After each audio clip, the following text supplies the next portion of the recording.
Good afternoon. Hope you all are doing well. Just want to go ahead and say this is the Sunday after Easter, April 13th. And if you're watching this at a later time, we've just been affected by some harsh weather last night, and some families were affected. And we just want to say that um, we're definitely here for whatever needs that you may have. You definitely have our prayers if you have been affected, and we're continuing to look for ways to reach out and help those families that were affected. But you definitely have our prayers at this time. We just want to come and give you a little bit of a thoughts from the His Life devotional book that we've been going through. And this week starts off a week of looking at the early ministry of Jesus. And it's going to be a pretty specific week because the early ministry of Jesus, there's not a whole lot going on. In Luke's account, he has the most detailed account of early in Jesus' life, but even his account is very sparing. You have the infancy stories, the details of the birth and the surrounding elements of that, but past that you only have one story until it gets to Jesus truly beginning his ministry. And that story is the story of Jesus in the temple. And this isn't the only story about Jesus in this age range.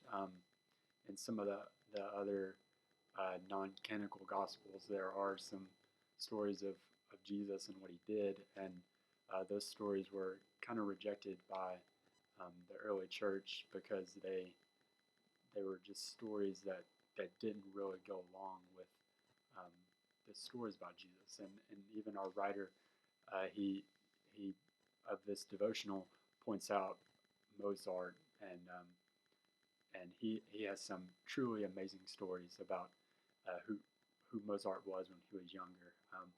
He wrote his first minuet when he was 5 years old, and then there's a story about him at the age of 14 going and listening to an opera, I think it was in wherever he was. I'm not really sure about the exact details, but the story goes that he went and heard this performance, and he went back later that night and wrote it all down from memory of just hearing it that one night. And just stories about how great Mozart's brain was when it came to music and his memory have kind of plugged his life. And there's no way really knowing that those stories are true, and there's some debate on if they are, and those stories about Mozart are seen by some as highly fabricated, just to kind of uplift his musical knowledge and genius. But that isn't what we have with the stories of Jesus early in his ministry.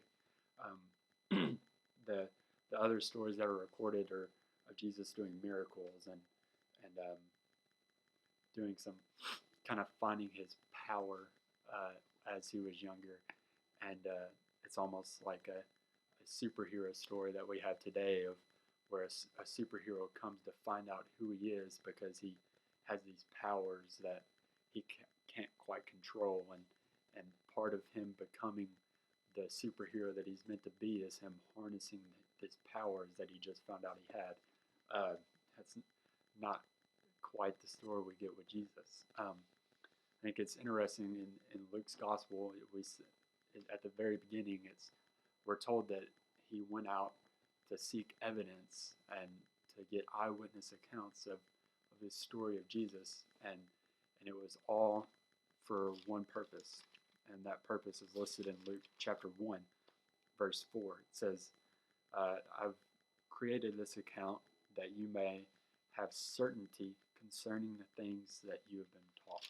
So Luke, right when he starts this thing off, he says, I'm writing this so that you know who Jesus is, because that is what's central. And I think that's what we need to focus on in this story.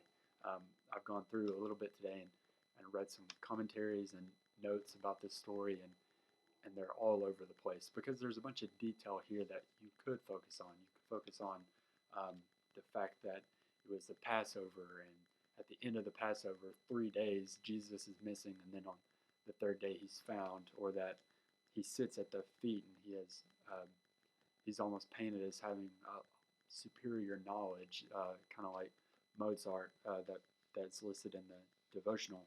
But that's not what Luke focuses on in the story. He lists those things, but the climax of the story leads to what Jesus tells Mary. And so he's missing. They search everywhere, try to find him, and then Mary finally finds him in the temple, and she tries to almost use it as like a learning moment for Jesus. Like, don't you know that like we're in great distress? The word she uses is um, paints a picture of agony, and like really worried about where Jesus was, and she, almost like she's trying to use this moment to teach Jesus a lesson. But in typical Jesus fashion, he flips the tables on her and uses this moment to teach her something about him, who he is. Earlier in this story, you're given facts that he was there, and people were astonished at his understanding. Well, what did he understand? You're almost left with that question in the middle of the story of what does he know? What does he understand that these people don't?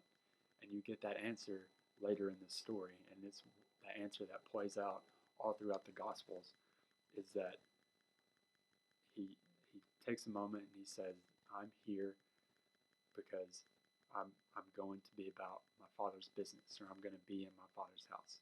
He says that's what my purpose is, to be about what my Father is about, to do the will of my Father. And that's a lesson that continues to play out, where he uses moments with people in his life to reveal to him who he is. And these aren't just casual moments that just go in and out. It says that this moment really stuck with Mary, and it's a moment that meant a lot to her, and one that she had on her heart for forever, probably. You have, again, there's a lot of things that you can focus on the story, but what Luke focuses on is that Jesus uses this moment to show Mary who he is and what he's here for.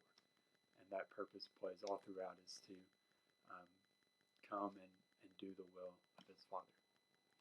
I hope you guys are doing okay, doing well, and that we can live each day with the focus and the mindset of, I'm here to do the will of my Father. Hope you guys are doing well. See you soon.